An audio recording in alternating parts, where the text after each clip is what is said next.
Hi, everybody. We are back with Holistically Speaking, and we are today we are talking about holidays and Happy New Year. It's 2022. Yay!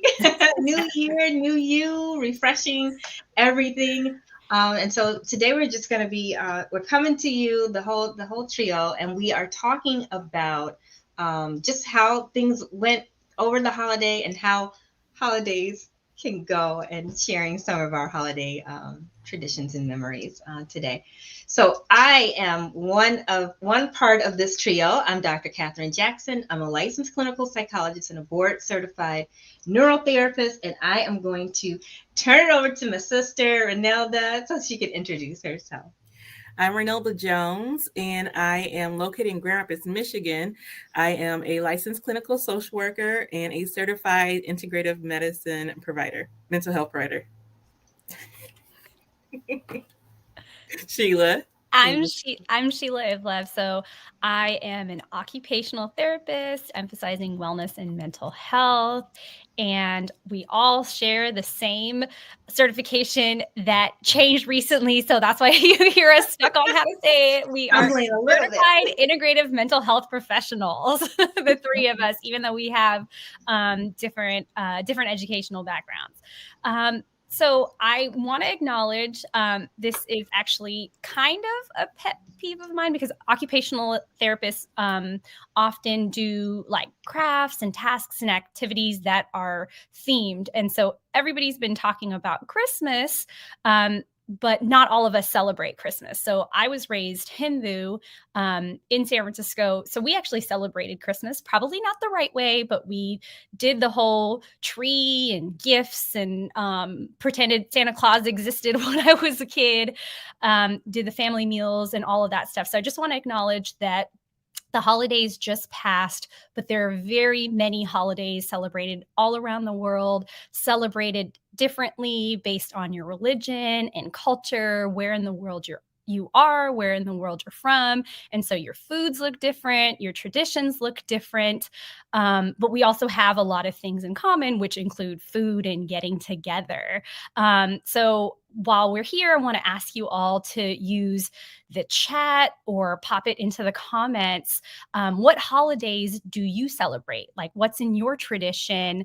And even what do those holidays look like? So that's something that we're going to be talking about. What holidays did we celebrate? And what did those family gatherings look like? So I mentioned I was raised Hindu, so we don't eat beef, right?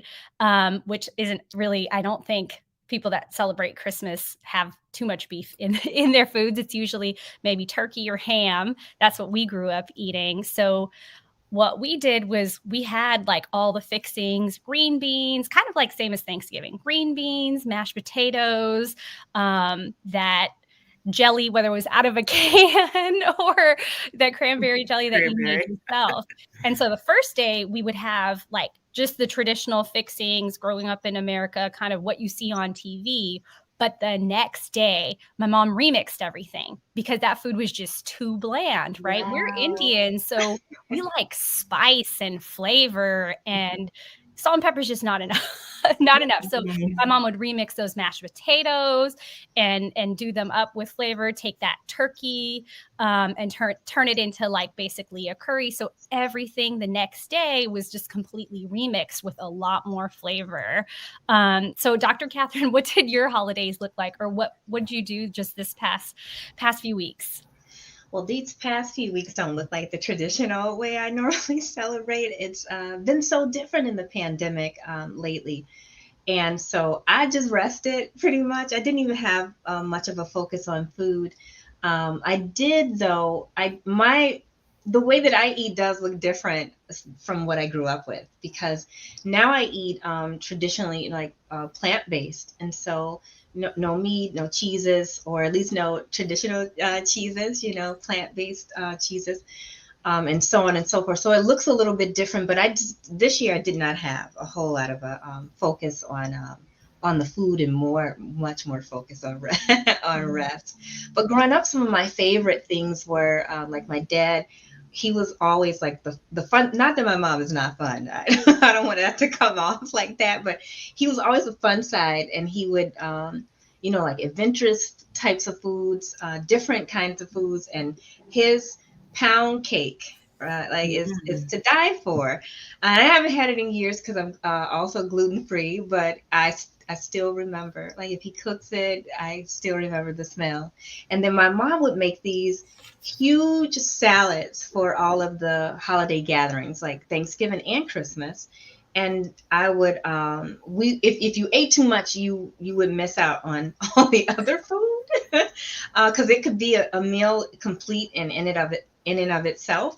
But we would all just like take little portions. But I remember taking that like for lunch afterwards because they were, like huge. So that is what it traditionally looked like. Just the traditional fixings like stuffing, turkey, baked mac and cheese in the Black culture, not the box kind. All those kind of things are like fond memories around the holiday. And so, what does it look like for you, Ronelda? So my holiday, it changes. It depends on the year. I'm first generation Michigander. Most my parents are from the South, and so and so they brought up some traditions from there for the holiday, but it's really really really different when I actually go down south. So because I have individuals in my household who are picky eaters, or maybe they have like health conditions where their dietary needs are a little different, there's been some adjustments. I try to keep it as close to our natural food as possible in the Black culture, but with some changes. So instead of pork is very common in our culture to add its flavoring. So instead of doing that, maybe like a broth of maybe some turkey or broth of chicken, something along those lines. So they can still get the flavor, but they don't get all the unhealthy things. And they were able to compromise. They actually really liked it. So, but I definitely, I find, Renelda, and I don't know if this is true with you too, Sheila, that if you don't say you swapped it, they don't even know. They don't even they don't know. Like I stopped announcing that my stuff was like healthier, or like it didn't have meat, or it didn't have typical milk and all that. I stopped announcing it because when I did that, my dish would be left untouched. Oh yeah. Because and then when I just put it on the table like everything else, then there we go. Everybody ate it and loved it.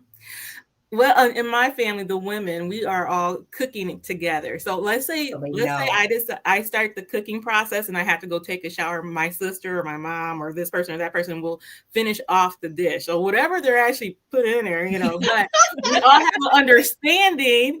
All have this understanding that this is the next step. So it tastes the same. It's just the health level is different. Right. But going down south, every now and then we would go down south during the holidays. Most of my southern trips were in the summer, but in the holidays, there's lots of family down there. We might meet at grandma's house, but then I have so many cousins and uncles and aunties. We eventually go to their house and then to the next person's house. Each person wants us to consume their food.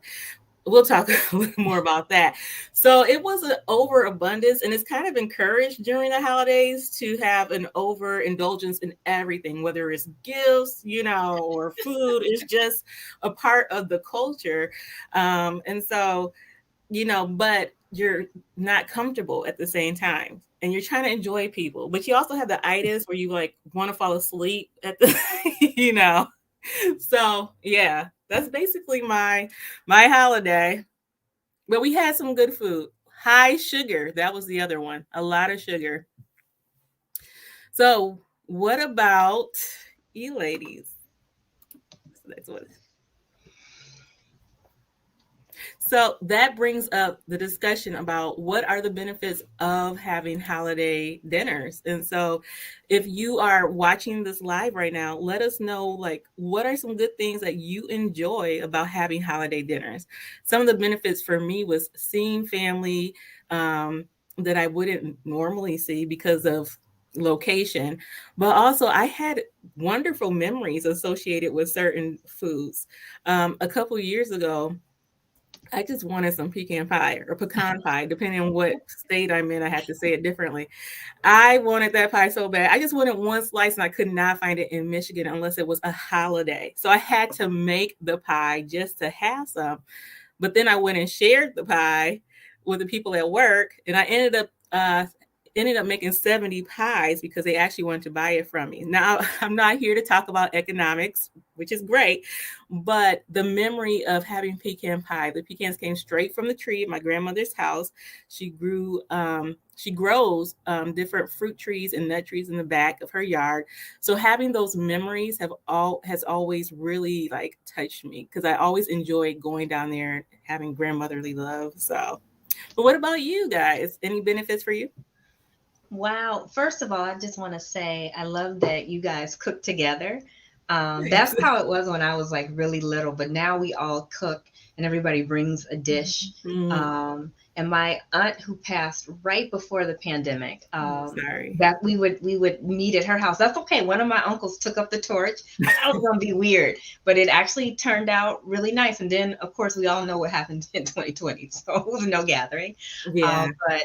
But that whole cooking together, that brought back fond memories. And I was behind in the studio when you said you cooked the 70 pecan pie. So I was just like, oh, what? That's a lot of pecan pies. But you know what? I didn't have to shell them. When they got to me, they were already shelled. So whoever my grandma had do it was fine. It's perfectly okay with me.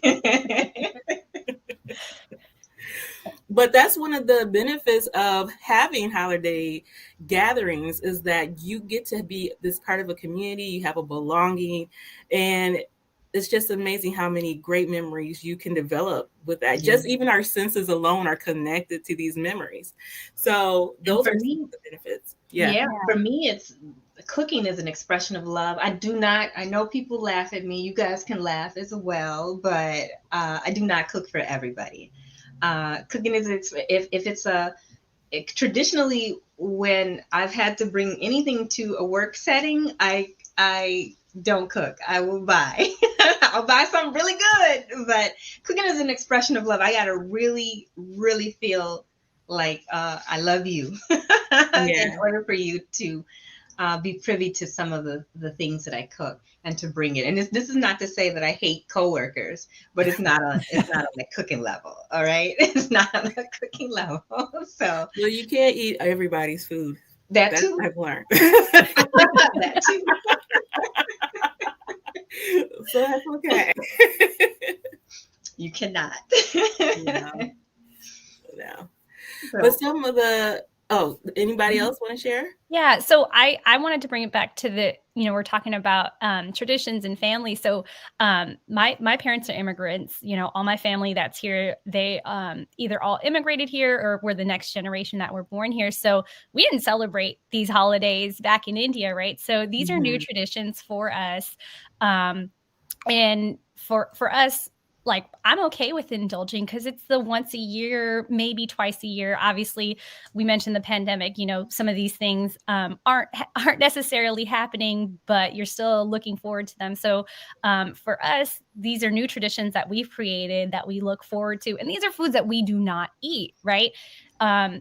This is not Indian food, holiday food, at least that my family's eating when we get together over the holidays is not traditional Indian food. So what we'll do is, because our elders, they need their Indian food, right? Like I said, that food is just too bland for them.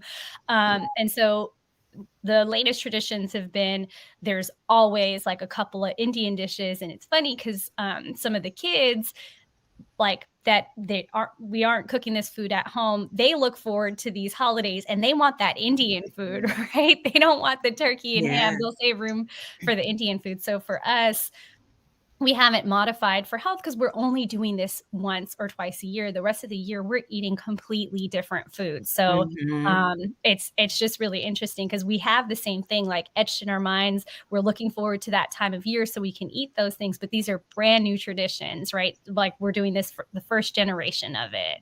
That brings up a good point, Sheila, because I do look forward to having even with a modified version for like my the way that I eat.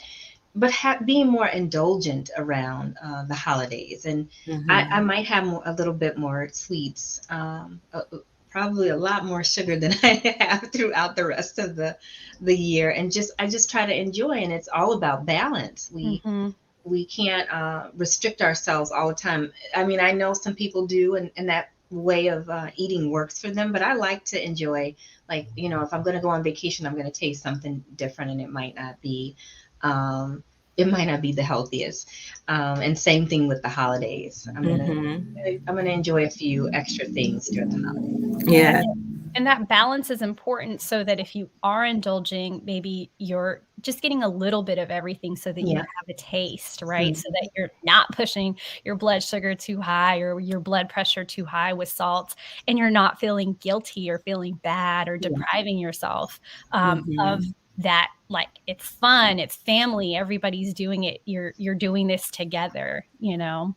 Mm-hmm. Yeah. And I think that brings an important topic of boundaries, because if you have health conditions, or you're one of those people that like the holiday takes you off the rails, then it might be important to be really mindful of how that's working in your life and maybe set some boundaries. Like for me, I love sweets. Like I could probably skip the chicken, skip this, and eat all the pies because sweets is my thing. But I know for myself that I had to make adjustments. And so what I have to do is make have more vegetables. I try to compensate in that way. Now, I'm not saying I don't have sweets, but I also know that having high levels of sugar is just not healthy for anyone, whether it's mental health or whole body wellness. And so having to set those boundaries is a necessity if you are a person that tend to go off the rails sometimes. It's not about being punishing yourself, or the guilt trip is, okay, I've made this decision. What can I do next time? Or how can I make an adjustment so I can have a better, healthier life? Because it's all about having balance in a healthy lifestyle. But one of the other boundaries that is difficult, especially when it comes to communities of color, is setting boundaries with family members when they want you to eat food after you've already eaten food. So what do you Yes. guys do? The viewers, let me know in the comments, what do you do when you go to multiple homes and they want you to eat their food? Like, have you had to set some boundaries? In the comments, let us know. And what about you, Dr. I'm going to the comments right Catherine? now to look at this, I because know. I want to hear what people say. You were talking about, Dr. Catherine, that food is love, right? You feed the people you love, and that's the same in my culture. And so when you go to somebody's house, they want to feed you. And my culture, especially we're Bengali, like we invented the sweets. So it is, they're feeding you sweets, they're feeding you all kinds of stuff, but definitely sweets. And so if you are going to multiple houses, you're being force fed. If you don't eat it, like it's rude, you feel like you're insulting somebody, and you're almost rejecting love, right? Like, I'm giving you love, I want to feed you. And for me, it's because I eat small portions. I'm a eat small portions more throughout the day. I can't eat too much at once. I'll just eat a little bit. For at least the way that I was raised in my culture is, you take it, you say thank you, and you just eat a little bit of it. You don't have to finish it. And I mean, depending on the reality for you, it is okay to say no. It isn't rude. You still love the person. And hopefully it's not going to ruin your relationship, but most of the time people understand. And you just have to do what you have to do, because with food, often we have these emotions of guilt. And then sometimes you have the physical response of, you feel sick, right? And so that's not worth it. Yeah, and I wonder. I don't. I'm like seeing what other people say. It's just like, but I wonder if part of it is going to be, or at least for me, is part of it is, having a little bit and then taking something with me. I can still enjoy it, and then I feel like I still have the holidays and the love that aunt or that uncle or that grandparent or that parent, put into it, or even cousins put into it, and I get to enjoy it throughout the week for my lunch. Like I look for, and I don't have to cook. That's a You good know, thing. I want to add something there because this isn't related to families, but I don't believe either of you necessarily do home visits. I know some social workers do, but a lot of occupational therapists and other health professionals will go into people's homes, and depending on their cultural background, food is love, right? So they're offering you food because they appreciate you. They're grateful for you to be there. And so some places have rules where you can't eat food, or maybe you just don't feel comfortable. You're not sure what to do. And what you said, Dr. Catherine, is the perfect thing to do, and say, I can't eat it now, but I'm happy to take it. And then you do what you want with it, right? And I've had to do that. It's really about saying thank you. Yeah. And then figuring out what you need to do for yourself. And you accept the love, because if you say no in that moment, somebody like, because I've gotten things from patients that they've made, and I can't eat it, and I can't eat it because of what it's made of. And then sometimes you don't feel comfortable with when some people cook something for you, as well, because you just don't know, like, kind of what it went into it and everything. But I accept the love, right? And then when I work, in group settings, with other clinicians, we can put the stuff on the table, and it may be good for somebody else. But I don't want to say, like, no, no, no, and then have a whole explanation of why I can't eat it. And this, it's so much easier to just accept that love, even if I can't benefit from actually tasting it at that moment. Mm-hmm. Mm-hmm. Yeah. Another thing that has helped me is offering to bring something. I do have a few friends and family who tend to not have any type of vegetable, which is fine. That's what they can have. But I will be the one to bring it. And so offer to say, hey, is it okay that I bring something? Because again, if food is love, I want to share my love as well. Okay. Yeah. And get that option. I feel like I'm not sharing my love, or now that. But that's an important, especially if you want a well-rounded meal. That's just helpful. Now, I was doing a talk one time, and I mentioned that someone mentioned, I just eat before I get there. I eat all the healthy stuff before I get there. If that's what you got to do, hey, I guess that works. But I know a lot of, and it might have changed in my generation a little bit, but in the African American community, it's very common to be told you have to eat all the food on your plate. Yeah. Yes. And that comes from a place of not even knowing where food is going to come from next time. Yeah. So not wasting. You're not supposed to waste the money. Yeah, don't waste the money. You're right. So how do you, like, if you have that, viewers, if you've experienced that, like, how do you combat that, or how do you work around that, or do you or not? Let us know, because that's a topic that we probably need to talk about more and really work on, because we're all working on that in some communities. And I've seen that outside of the Black community, and people tend to have like guilt because of that. Yeah. It's like a mental balance going on with that, like a game, that they're like, okay, I'm not supposed to eat the whole plate. It's okay if I don't. I will survive if I don't eat the whole plate. I can have it later. But what are the repercussions if I don't eat the whole plate?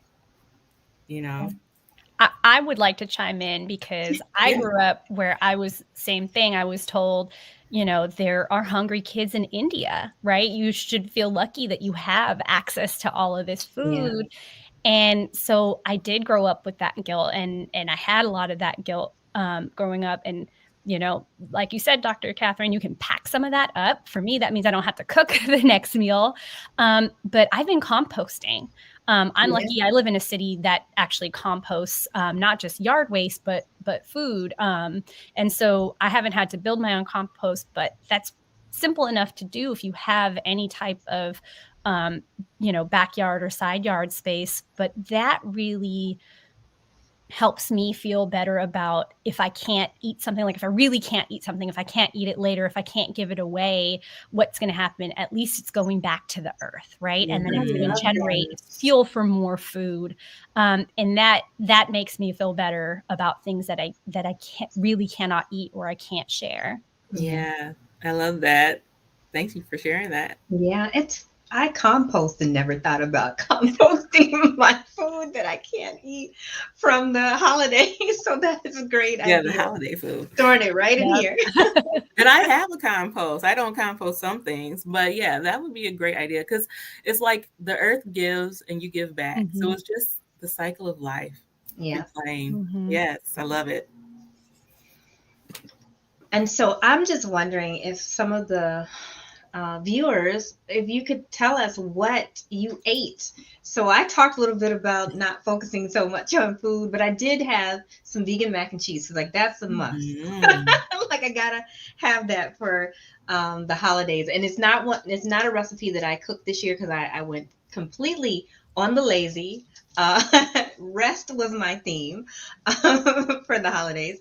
But I bought one that I love having, and then I just kind of like bake it in the oven, and I get it nice and crispy like growing up. But it's gluten free and it's vegan and it tastes yummy. So I would love for everybody who's viewing, if you would put it in the comments, like what did you eat? What do you like having? What do you look forward to eating during the holidays? I know we're past the holidays, but we're not that far, so you can remember some of what you just ate. Oh, that's nice. Dr. Catherine, you're like 3 hours away from me. I could just get some mac and cheese from you. You better call first, because that mac and cheese goes quick. And I just want to say, 3 hours and with no mac and cheese. it is not lazy to not make it. So we catered this year.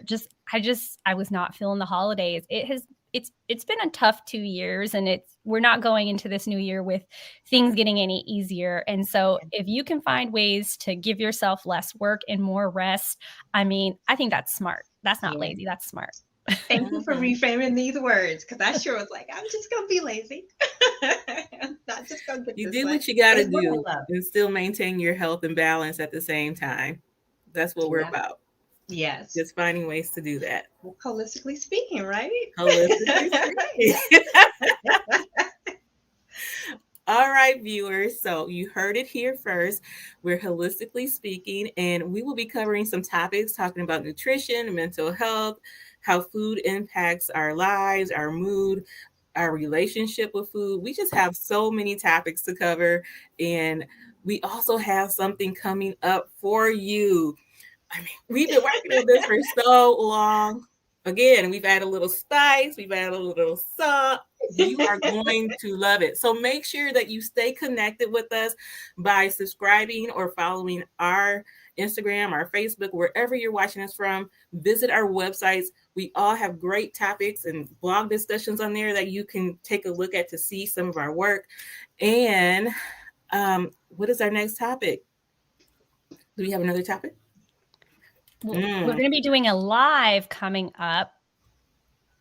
We're doing a live. On our special surprise that we're not going to tell you what it is yet. You got to stay tuned and follow. You got to follow. And make sure that you share our lives with other people who need to hear this information, and tell them to follow us, because we have something important. Our next live, okay? We've been working on this thing for a year. Huge launch. Huge launch. We've went through it over and over. We got you. We definitely got you. And we took culture into consideration. We took us, women of color, into consideration. We took you. So make sure that you pay attention, follow our lives, and let us know what you think. If you got questions after viewing this, always come back to us. Make sure to leave a comment, and we can address that in one of our topics, because we want to know, what do you want to hear from us? Yes. Yeah.